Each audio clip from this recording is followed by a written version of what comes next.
Welcome back ulit sa bahay. Ang tagal yung panahon na hindi kayo nasilip tong bahay na to, no? Kukunin namin yung motor. Nahatid namin kasi sira kasi isang motor namin. Sisiwing ka? Masakit naman yung paa. Nini! Nakakamoy na itong swimming pool mo.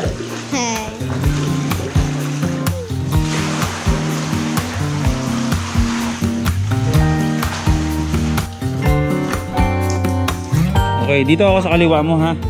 Ito kaliwang pangit, panulak ko dito. Kaliwang pa ako. Alright. Tutulak natin tong motor ni Prisha. Ang GTR speed. Madali lang panoorin to, pero mahirap. Okay, game. Pero kung bansa kasi na kumabante na yan ng dire-diretso, tuloy-tuloy na yan. Some people have written books, some have a great look that covers the magazines for kids who are 17. But I don't know what to do, staring into the blue sky and just waiting for a sign. Some they are certain of what awaits them when it all ends, but I don't know what will happen to me. Will I be remembered in this century? Kaya mo na yan, malaki ka na.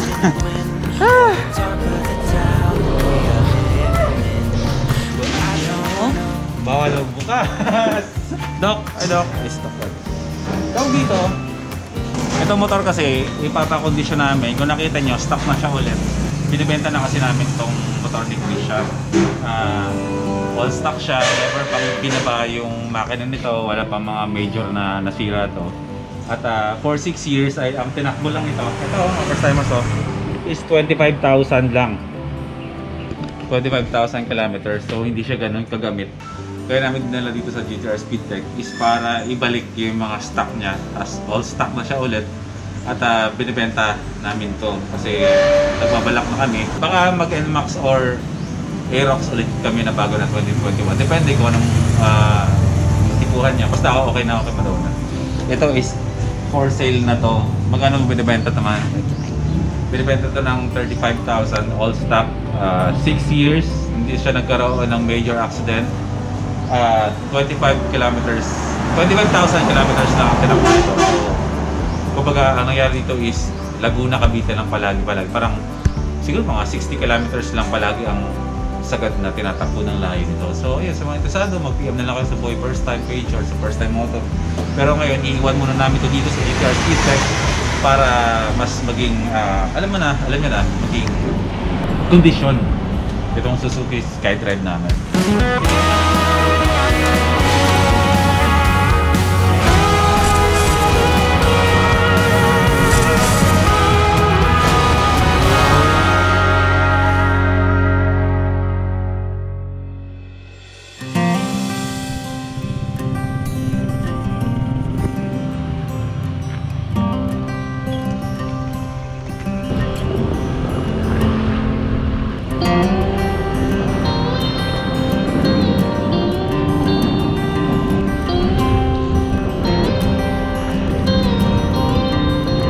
Grabe, ang bango ng ano? Amoy ba yan? Tuyo! Amoy bago pagka-amoy mo? Oo. Nagutom ako bigla eh. Ayun, good morning mga first timers. Anong first time ang meron sa inyo ngayon? Ngayon ay Biyernes Santo. Pero pupunta kami ng shop ngayon hindi para magbenta, kundi mag-ano kami ngayon, magla-live para mamimigay tayo ng helmet ngayong araw na to. Dapat kagabi namin gagawin kasi may mahalaga kaming ginawa kagabi, kaya sabi namin kinabukasan na lang kasi total Biyernes Santo naman, lahat naman ng mga tao ay nasa bahay lang. Ayun, today pupunta tayo ng shop para magpaparapol tayo ng helmet at magbibigay tayo ng Dino Oil sa mga supporters ni Boy First Time. Parang normal na araw o bukas pa yata yun, di ba? Hindi, ngayon yung Biyernes Santo. Biyernes Santo, pero mayroong Black Saturday na tinatawag. Hindi natin alam nung dahil sa ECQ na kahit Friday, dahil sa ECQ kahit Biyernes Santo, bukas yung mga negosyo, mga tindahan dito. Hindi ko lang sure kung bukas, kung Black Saturday. Ang alam ko Black Saturday, pero dapat kasi Friday is hindi na yung hindi na nag-ooperate lahat eh. Pero ang sabi nga ni Prisha, hindi naman daw kasi lahat pare-pareho tayo ng paniniwala, iba-iba tayo ng religion. So yung iba mas pinipili magbukas talaga. So yung mga ganong klaseng sitwasyon, kanya-kanya na tayo respeto sa kanya-kanyang paniniwala. Kasi importante, kahit na isikli tayo, pairaos natin yung buhay natin sa araw-araw. Walang masama kung magbubukas naman tayo ng business natin ng Biyernes Santo. Siyempre, obligasyon nyo natin may responsibilidad tayo sa mga pamilya natin at sa mga sarili natin. So, keep it up guys, mag-ingat lang tayo palagi.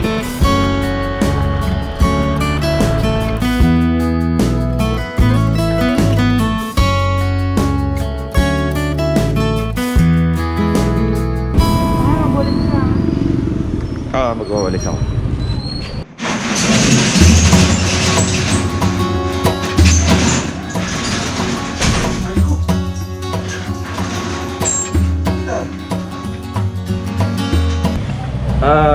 Pipili tayo ng helmet na pamimili natin. Gray or blue? Blue. Ito ngayon ba tayo paparapol natin? At saka isang Dino oil. Holy Week ngayon. At kahit nagka-pandemya pinagpala tayo. So magbibigay din tayo ng blessing ngayon sa mga tao. Ang nangyayari sa pandemya, hindi naman lahat yung pandemya yung dumaan sa atin, hindi naman siya naging pahirap sa iba. Kumbaga, sa ibang tao, naging blessing siya. Kasi, paano ko explain? Kaming LA Squad yun na during pandemic, nagkaroon ng break sa mga buhay namin. Mga naging instant businessman kami. Kaya ambassador, may dumating. Kinuha kami mga ambassadors ng mga brands, may mga promotions na bayad. Alam mo yun, hati may mga naapektuhan ng pandemya, may mga sinwerte during pandemic. Sa amin, sa LA Squad na pinagpala kami nung pandemyang to, ay sa abot na namin makakaya. Kahit na simpleng helmet lang yan at simpleng mga oil lang yan, ay magbibigay kami kapalit ng pagpapalang binigay din sa amin. Kaya ayan, magla-live tayo ngayon mga first timers. Yan, magbibigay din tayo ng isang DC Monorack sa mga supporters natin. Isang DC Monorack. Okay? Magla-live lang muna kami mga first timers, ha?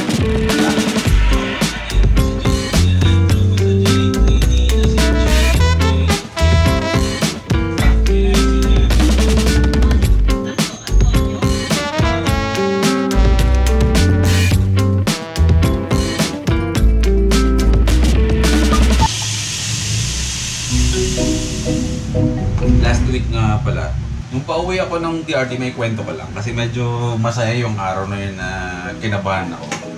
Pauwi ako, sabi ni Prisha, nag-message sa akin kasi nga sa DRT walang signal.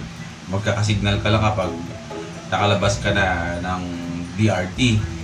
Ang sabi niya sa akin, andito daw yung staff ng Tulpo sa shop. Nahanap ako.